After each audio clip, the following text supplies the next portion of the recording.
Every weekday, Marcus Serling passed the same woods to and from school.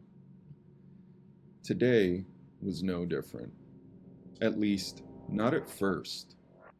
On his way home, Marcus felt like he was being watched. He tried to ignore it, but something caught his ear. Soft, low, airy chatter. It sounded like whispering. It sits. It waits. Marcus stopped and looked to his left. Then he saw it beneath a tree. A worn burlap doll like a crude voodoo doll. Generic, rough, frayed. Its face was an expressionless porcelain mask. The doll had holes for eyes, a generic nose, and a crude, molded mouth. Marcus shivered. Nope. He called out. He turned away, shaking his head like the thought alone stung. Marcus walked away, lost in fear. Something feels off, he thought. He walked and walked, faster and faster. The same trees repeated. Clouds froze beyond the horizon. The sidewalk never ended. Marcus paused. He was looping, and yet the trees looked different. Still green, but warped in ways Marcus couldn't name. It was like the trees were leaning sideways. Marcus brushed it off. He tried walking again, moving in the same spot. He tried to run. The faster he ran, the clearer it was that he wasn't moving. He looked to his left. Same doll, same tree. Marcus stared at the doll again. Without looking at Marcus, the doll somehow stared back. He heard something faint, the same low whisper as before. It sits. It waits. The doll whispered. Marcus froze, indecisive, uncertain. He couldn't flee. He couldn't stay, but his body didn't budge. Marcus's feet remained planted in place. His stomach sank, his hair stood. His anxiety flared. It sits. It waits. The doll whispered again, its lips still. It sits. It waits. Oh no. No. Marcus screamed. He threw his backpack and sprinted forward. The sidewalk repeated. The woods never ended. The nightmare continued. To his left, the same tree. Beneath it, the same doll. Marcus ran and ran. His backpack appeared on his back. He tossed it again. The backpack thunked onto the pavement. Then, impossibly, its weight clung to his shoulders again and again. Running and shrieking for eternity, Marcus finally collapsed. The sidewalk was cold and rough. I've been here forever. He thought. It sits. It waits. The doll repeated, its whisper coming from all directions. Marcus checked his phone. The screen glowed. Time hadn't changed. It was still just after school. Marcus lay on the ground, trying not to cry. It sits. It waits. the doll repeated, low and slow. I can't look. No, I can't look at it. Marcus thought. What do I do? What do I do? Marcus inhaled. If I can think of something, if I can just go somewhere else in my mind, this will fade, like the shadows or the faces in the dark. Marcus shut his eyes. The doll's faint voice burrowed into his mind, repeating, It sits. It waits. Marcus wept with his eyes closed, trapped in a space between reality. He continued trying not to look. The whispering continued. It sits. It waits. Wait for what? Marcus sobbed, curling into the fetal position. Wait for what? What does that even mean? A response. The doll whispered, its voice faint, soft, and focused. Give me your name, child. Marcus held back a shriek. Nowhere to go, nowhere to be. He turned to the tree, gazed at the doll, and asked, How are you something I see? The doll grinned. You see, because you saw. The doll responded, sitting up against the tree. Marcus froze. I am. You are. I sit. I wait. You appear. You are here. Nothing more. Nothing less.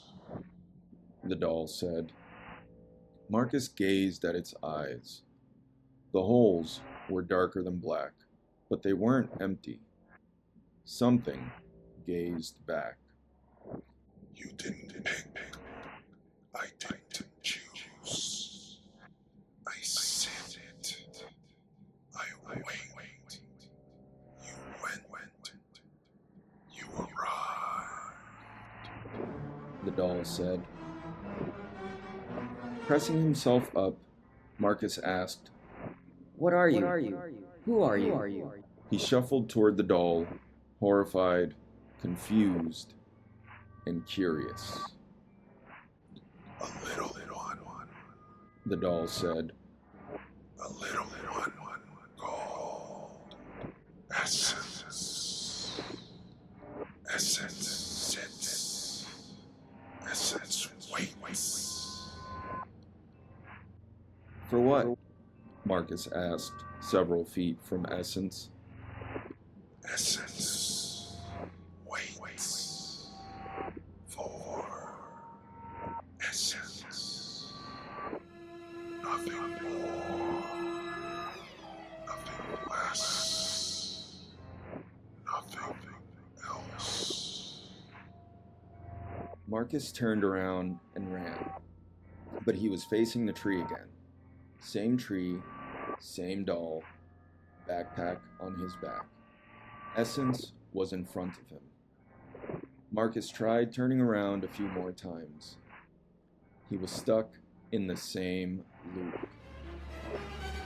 I sit. I wait. You went. You arrived. Now you sit. You wait. Or you leave. Essence whispered, plain and emotionless. Leave how? I want to go home. Marcus shouted, afraid. We make a pact. Essence said, its voice coming from every direction. Encountering a little one ends with a pact or in death.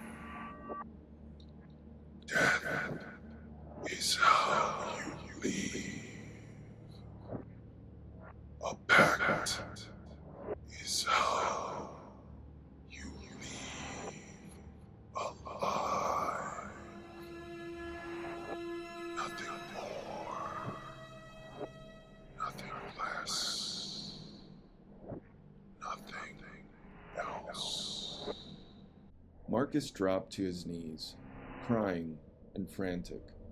He clasped his hands together and began praying.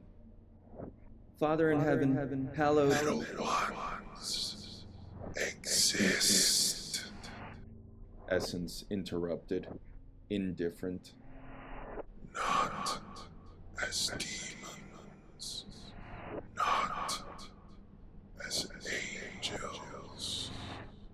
We are people. Other people. Sideways. People.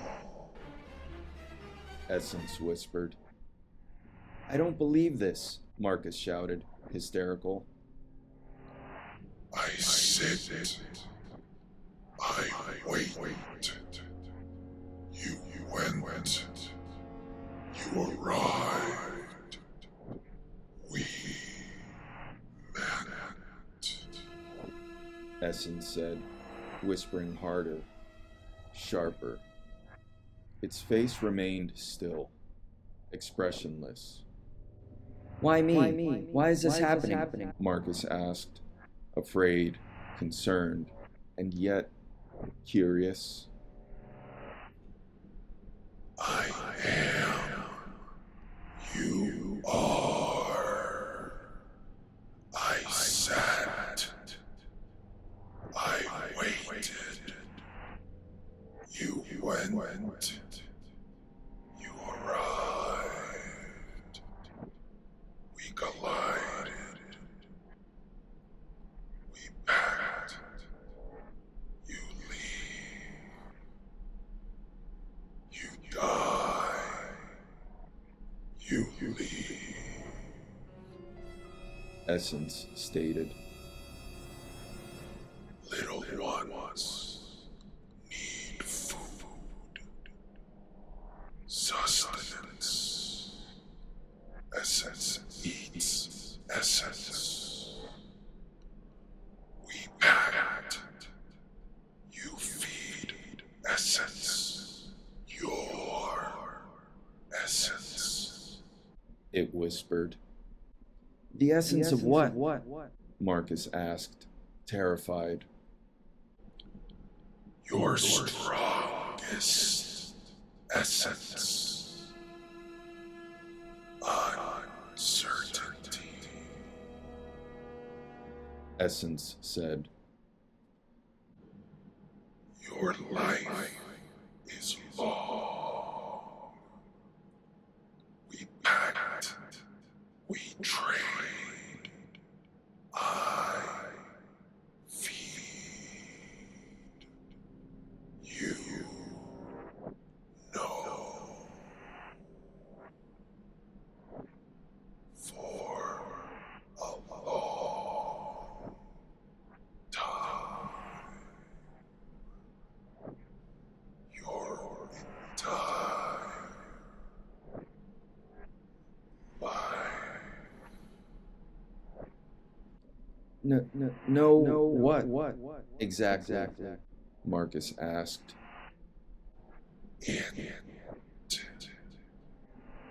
It? That which cannot be known. Marcus paused. That which cannot be known? He asked, composing himself. Truths, lies, hearts, minds, intentions, motivations. I feed, you know, always. Essence explained. I can know why my mom did it, Marcus thought. I can understand what's wrong with my dad. Things can go back to normal. Marcus thought to himself. If you knew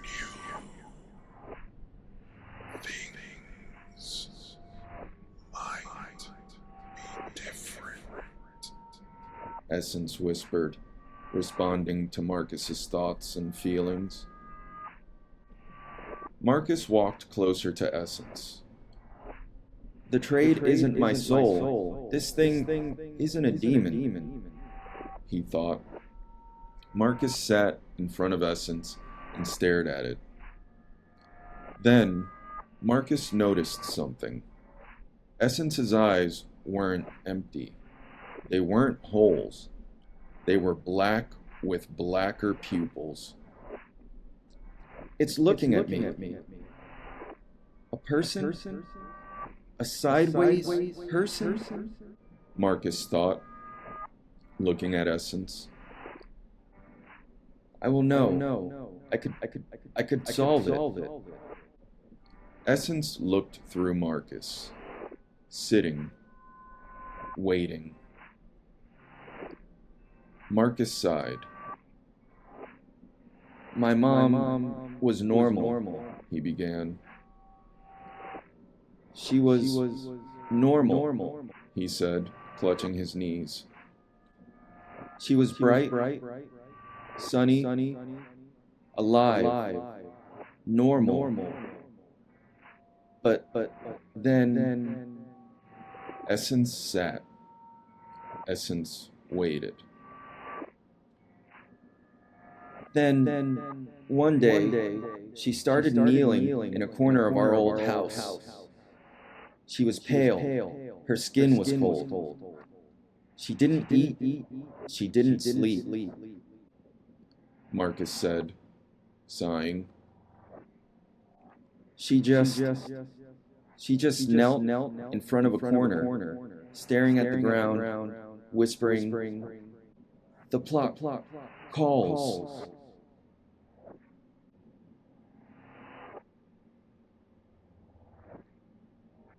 Marcus sighed again. He paused, looked at Essence, and said, One day, I came home from school. My dad, he was screaming and crying. He was in the basement. Marcus hugged himself and stared at the space between himself and the ground. He took a deep breath.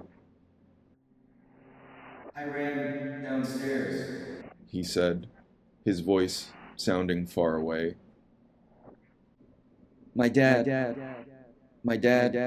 was screaming, crying, and pacing, and my mom was sitting in a chair, he said, clearing his throat. The still air blew through him. Then Marcus looked at Essence. He looked around.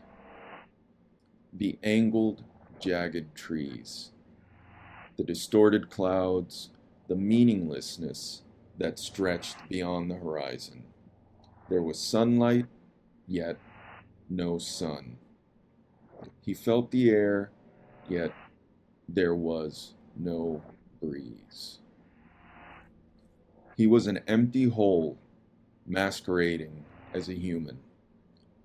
He was nowhere. He was no one. He was a pocket of warmth that stretched past the skin that contained him, endlessly leaking into the air, dissolving, fading. Essence might be my only friend, Marcus thought, fixing his gaze back on Essence's abysmal yet comforting eyes of ineffable darkness. We pact. You leave. You die. You leave. Essence whispered. And if we pact? Marcus asked. You will know who is who. What is what. You will know.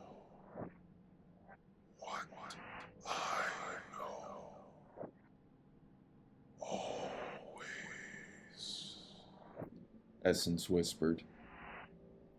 It sat, it waited. What about you? Marcus questioned. I feed as long as you live. Every uncertain thought, every uncertain emotion, uncertainty replaced with certainty. All the time. Essence responded. Marcus pictured his father, Martin Serling, gazing at the space between the couch and the TV. Never quite on the couch, never quite watching the television, never quite in the room. Then, Marcus was in the basement again, watching his father shriek, scream, and cry. Sylvia, my God, Sylvia, oh my God. The memory distorted like static. Then the picture came into focus. There was a pale person in black robes sitting in a chair. It was slumped over, head drooping down. It was bald. There was a hole blown through the creature's skull. Gray, red, and purple chunks splattered on the wall behind it. It was like someone changed the channel in Marcus's mind. And Marcus was now in therapy again. The therapist spoke. Words with no shape, no sound, and no meaning. The channel changed again. Marcus wandered through warped, twisted hallways that stretched indefinitely. He was on a conveyor belt, looking ahead, while blurry people, classmates, teachers, neighbors, and strangers, whispered and chattered. The floor moved Marcus through spaces he occupied, but didn't exist in. In the crowds, Marcus saw the same bald, pale creature in black robes. It stood idle between waves of distorted people, fast-forwarding around him. The channel changed again. Marcus looked at his hands. He looked at the ground, then at the warped trees. He thought about his father again. He was like a ghost, wandering aimlessly, searching for a purpose. Or like a broken clock, he was stuck on the same time. The seconds moved, the minutes passed, yet the hour remained the same. He died the same day Mom did, Marcus thought. I don't want to die. I don't want to feel like this. I don't want to live like this. Marcus's eyes widened. He looked at Essence like it was a cold water bottle in a barren, dry, and dusty desert. This had to be meaningful. Maybe this is special. Maybe I'm special. Maybe Essence is special. Marcus wanted to believe. Then, Essence spoke. Marcus wasn't chosen. Essence did not pick. Essence whispered. Marcus's heart sank. The pit in his stomach felt like a weight. Then what is this? Why am I here? I sat. I waited. Essence whispered. You arrived. I was here. Chance. Choice. Conclusion. Marcus sobbed, crying into his shaking palms. I want to go home. I don't want to die. I don't want to die. We pact. You live. You live. You leave. Essence said. You go home, knowing as I do, hearing as I do.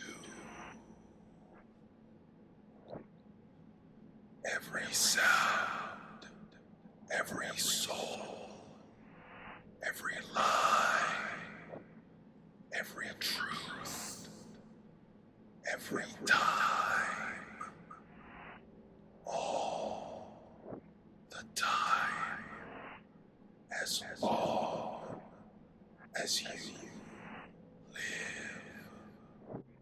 Essence whispered. Every sound, every soul, Marcus repeated, wiping his tears. every truth, every lie, every time, all the time. He asked. Those here, those there, those present, those past, those right, those wrong, those remaining, those gone. Essence said. Always one step ahead. Always aware. Always having the advantage.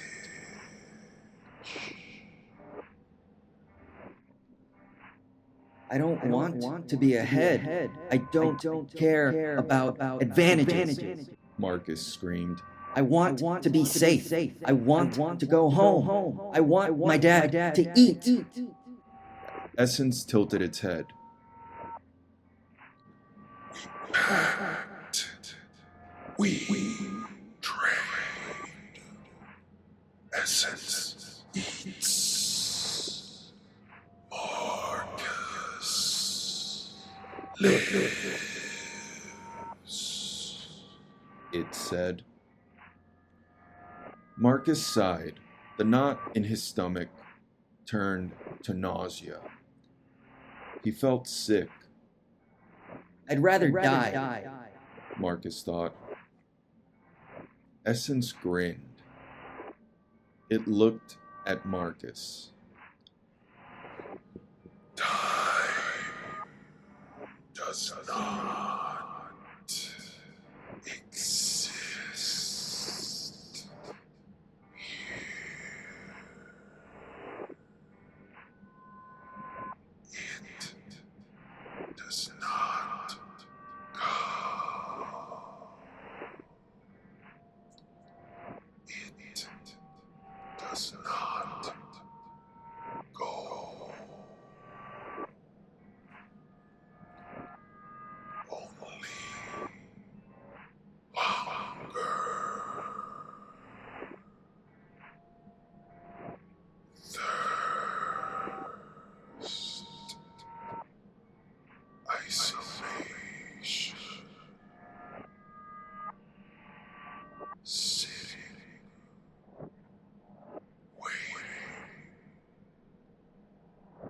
Essence whispered. How long will it take for me to die? Marcus asked, frustrated. We sit. We wait. Essence said. Marcus sat and waited. Hours passed. It felt like days dissolved.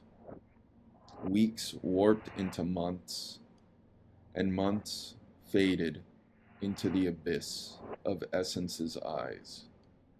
Marcus stood up to walk, but as soon as he stood, he was sitting down again, facing Essence. Marcus grabbed his phone. The battery remained the same. The time was still just after school. Calls failed, text messages reset back to his home screen. He had full reception, full service.